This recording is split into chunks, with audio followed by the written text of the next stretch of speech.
Welcome everyone to this Cortado Cuppa Coffee Podcast with me, your host Tom Dillon. This has been recorded live at our Tim Pot mobile studio and broadcast around the world. Today's topic is the 2024 NRLA Landlord Conference at the NEC in Birmingham on Wednesday, the 6th of November, 2024. That seems to be a theme with these Cortados. We need to work a bit harder on the title, but also it tells you exactly what's going on. Unusually for a Cortado episode, we have a guest, namely my friend and business partner, very much in reverse order, Mr. Christopher Jenkins. Hello, Chris. Hi. Hi. So the idea for today was, and indeed still is, that Chris went to this event. I didn't. Otherwise we wouldn't need him.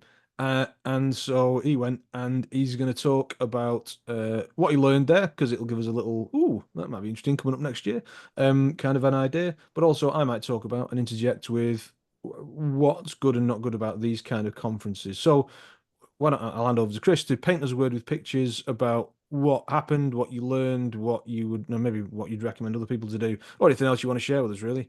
Take it away. No worries. Picture the scene, a foggy NEC just outside of Birmingham. It was a bit foggy. If you've not been before, then the kind of conferences a little bit like big room with a load of trade stands around with lots of people trying to hawk products to landlords, anything from paint suppliers to insurance sellers, and then there's usually some kind of speakers on, and there was three keynote speakers.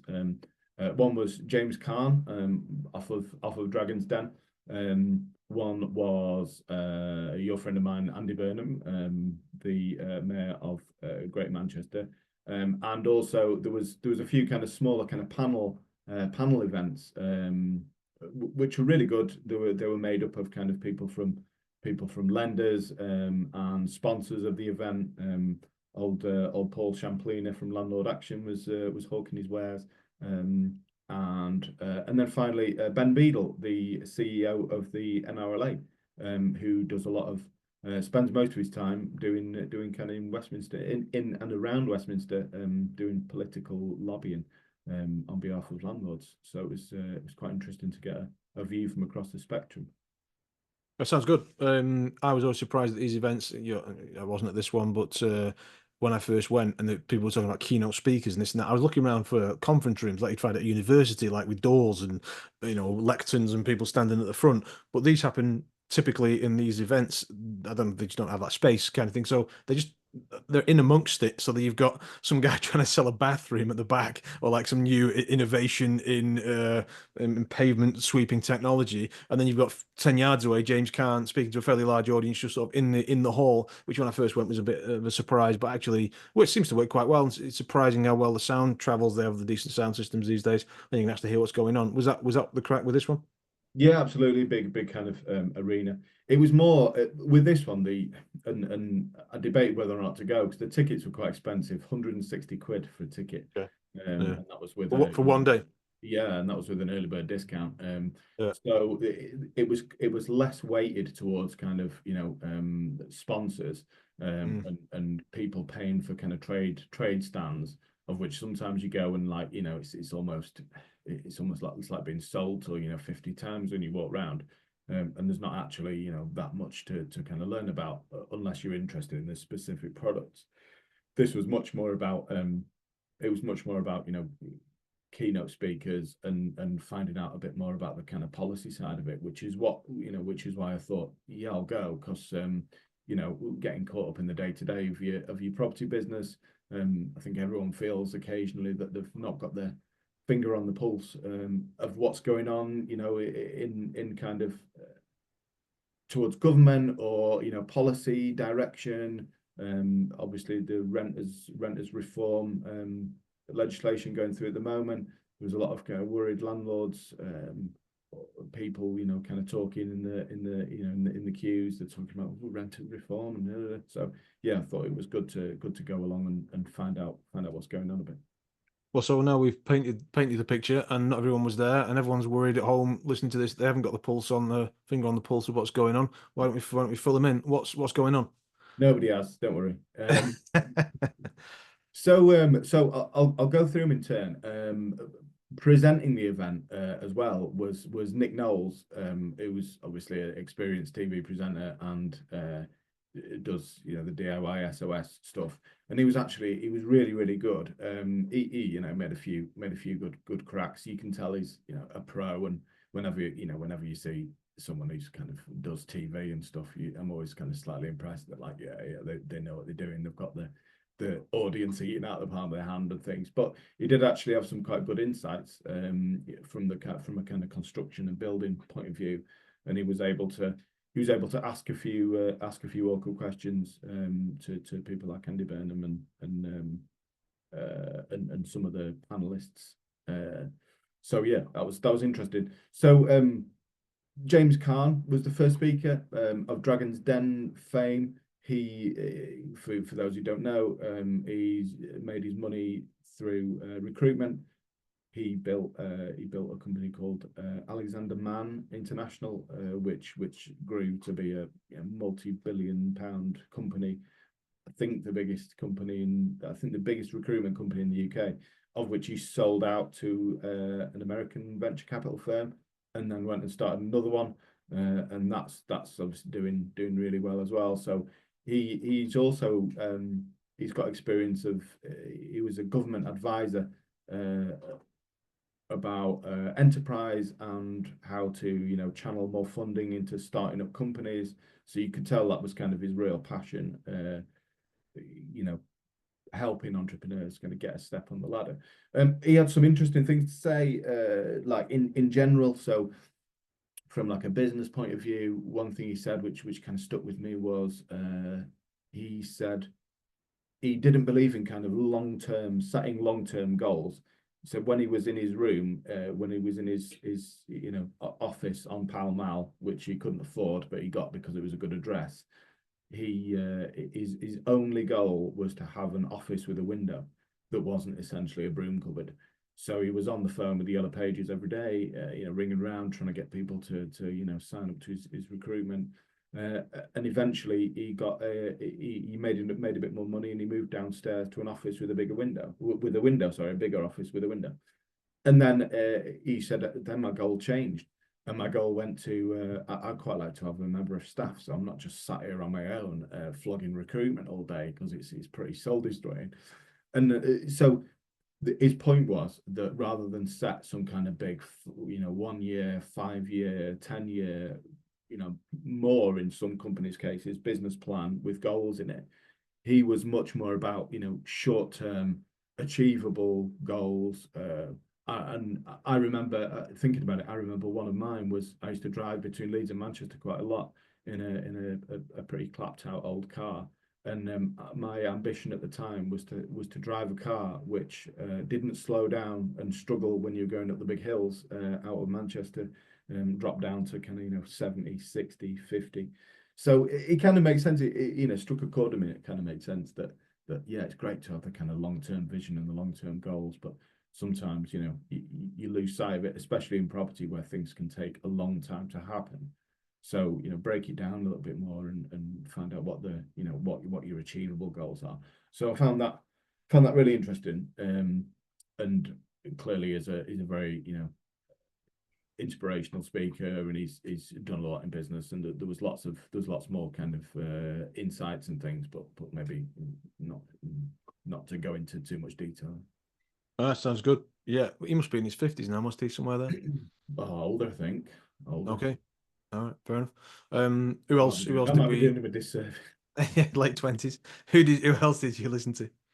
So next one of kind of note was Andy Burnham, who appeared by video link, which was a little bit disappointing, as he was advertised as a keynote speaker, and I thought he'd be wheeled in, and we could throw eggs and tomatoes or flowers, depending on your political leanings, at him. But yeah, he appeared, and clearly a busy man, so he gave up a big chunk of his time. So his kind of main message was all about what was it all about? It was about renters reform type stuff. It was about enforcement in Manchester. They recognised and the kind of theme of how the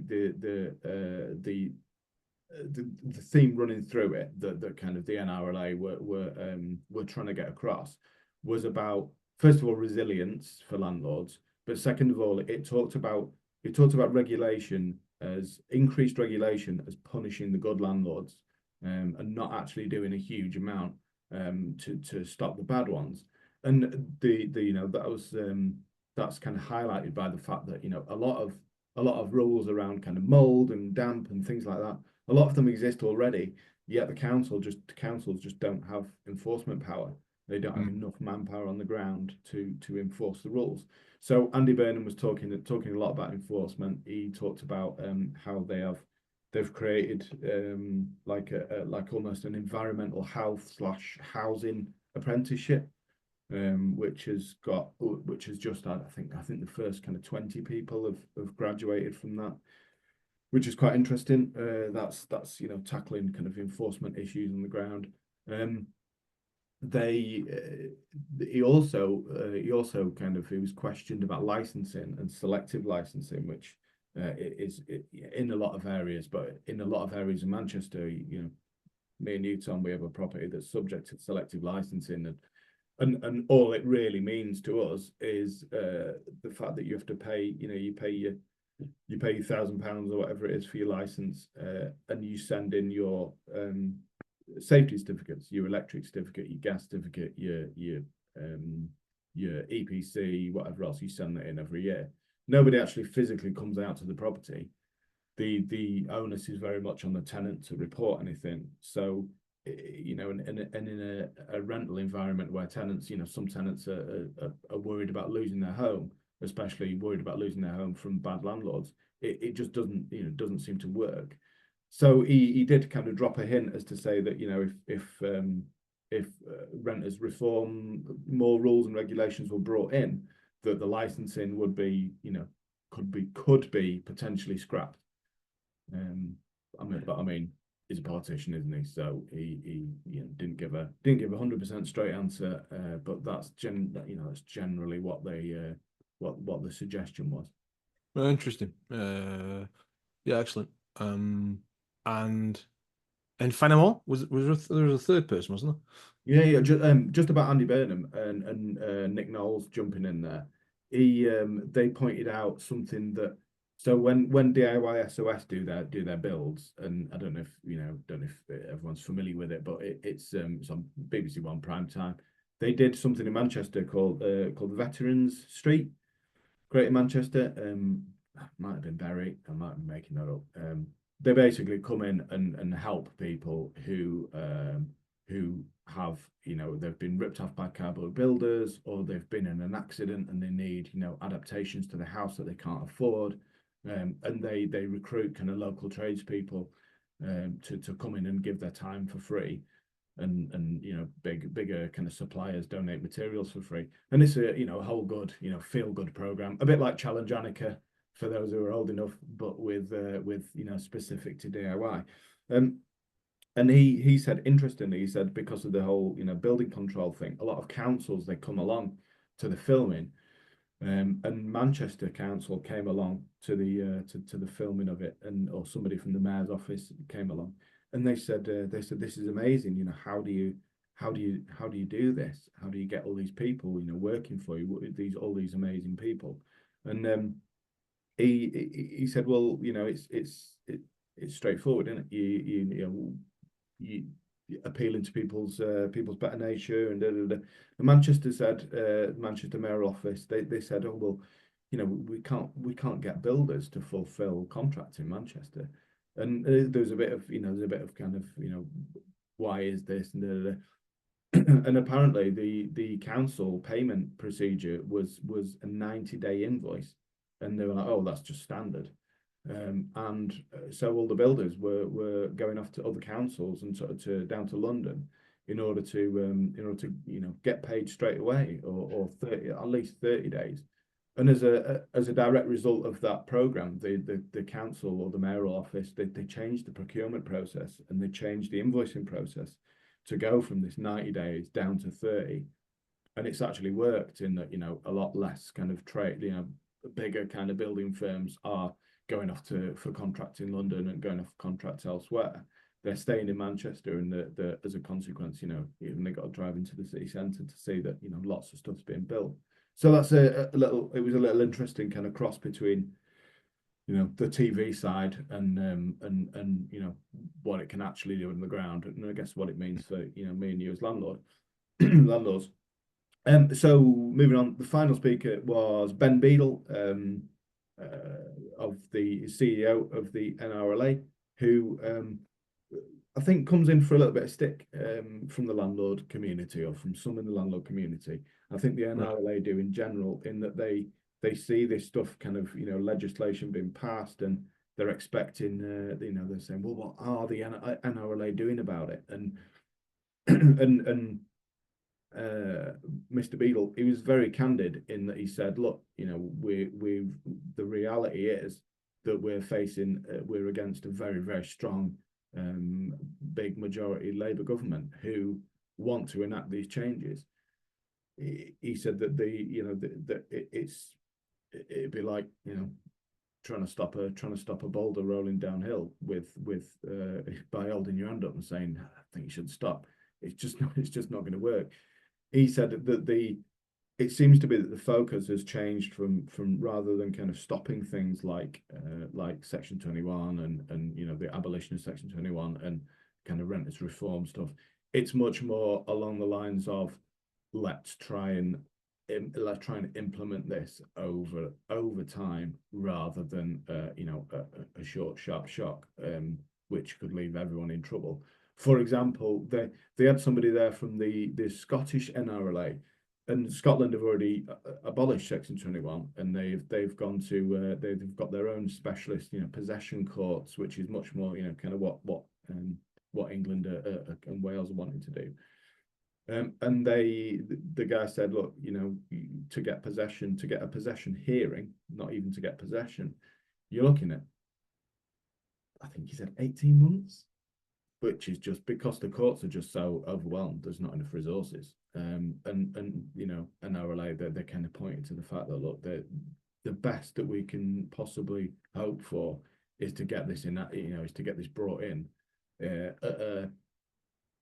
with a time scale that kind of helps us to adjust. It helps to change the paperwork. So, for example, the Renters Reform Act, if it gets brought in its current guise, every single tenancy in the country, every single AST will have to change. It's not a case of changing them every time you renew. It's a case of the existing tenancies will all have to change. So just the kind of paperwork and admin burden, because it's not just a case of, as you know, Tom, it's not just a case of serving a new tenancy. It's a case of reserving gas certificates, reserving EPCs, how to rent guides. Is it reprotecting the deposit? Nobody quite seems to know that if these new tenancies will involve reprotection of deposit. So yeah, it was very much about kind of trying to lobby to try and bring this in at a pace which suits everyone. And there was a message of kind of resilience, as in landlords are going to have to be super careful with their business models, and make sure that all your systems and processes and things are as tight as possible. But the other message at the same time was that no one quite knows what it's going to be yet. So I think I've seen more and more people offering, kind of organisations offering webinars on the renters reform and what it means for landlords, and this is the simple hack to get around the landlords reformer. Nobody really knows what it's going to look like. So it's very much a case of, all right, let's wait and see what it actually looks like. For example, the decent home standard, which I think somebody asked about. Now, decent home standard has existed in social rented for a long time, and it covers things like age of kitchens all the way through to damp and mold and leaks and things like that.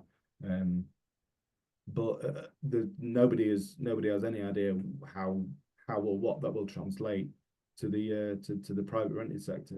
So trying to guess at what a decent home standard is going to be is it's impossible.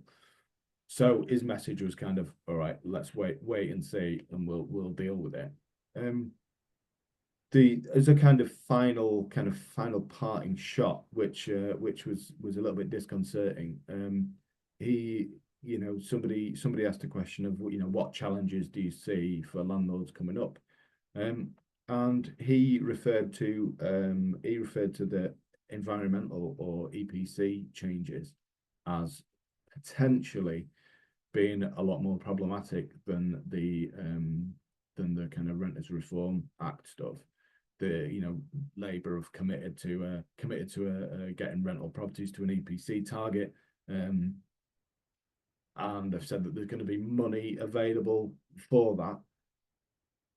But again, it's quite open-ended in terms of how is that going to be enforced. Are with a drive to switch to electric, currently there's a bias towards kind of gas heating. How does that switch in, feed into the whole carbon neutral thing? As obviously gas is not renewable and electricity can be, even if it isn't at the moment.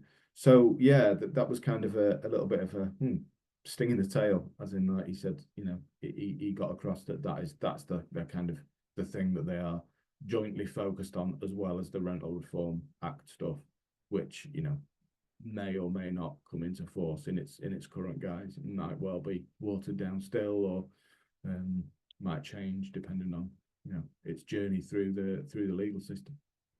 Yeah, it's interesting. Especially, well, all of it's interesting, but especially on the point of talking about the environmental stuff. I was watching you can watch any TED talk you want on climate things, or there's plenty about there now, isn't there? And the window really is closing on how long we've got to make pretty significant changes. And of course, one of the biggest emitters of climate gases are from people's homes, and that includes rental properties, and often it's more from rental properties because they're sometimes in poorer condition. And so yeah, the investment that's going to be needed to bring those into line, if you like, and at what speed is it is probably for me more scary, brackets more of an opportunity, depending which way you look at it. And I try and look at it in the latter way. It's probably a bit of both, than the Renters Reform Bill, which, while not great, probably overall for landlords, will be, I think, manageable, especially for good landlords. Just well, what came across to me listening to you speak there was that some good big names there, and that's often what I find at these events. If anyone's thinking of going, especially for the first time, I'd recommend going checking one out. Some people go about every 3 weeks, and I think that's a bit too much. So of course you have to decide how often to go to these events, if at all. But like Chris went to this one, I like to go to one whenever I can. Every now and again, just to get back into the sort of swing of things, and you often meet people as well. It's a good place to chat to people, and catch and get a cup of tea and see what people are doing in different parts of the country and skill yourself up that way as well. Good networking opportunity potentially. Just to round out, and we branded this at the start of the Cortado, but it's got quite long in a good way. So we might just put this out as a normal Cuppa episode. Anyway, we'll worry about that later. For now, you mentioned that of all these stalls, whatever you want to call them, exhibits and tables and bits and bobs, the as far as you could tell, the one with the most interest was the moldy tables. Can you tell us a little bit about that?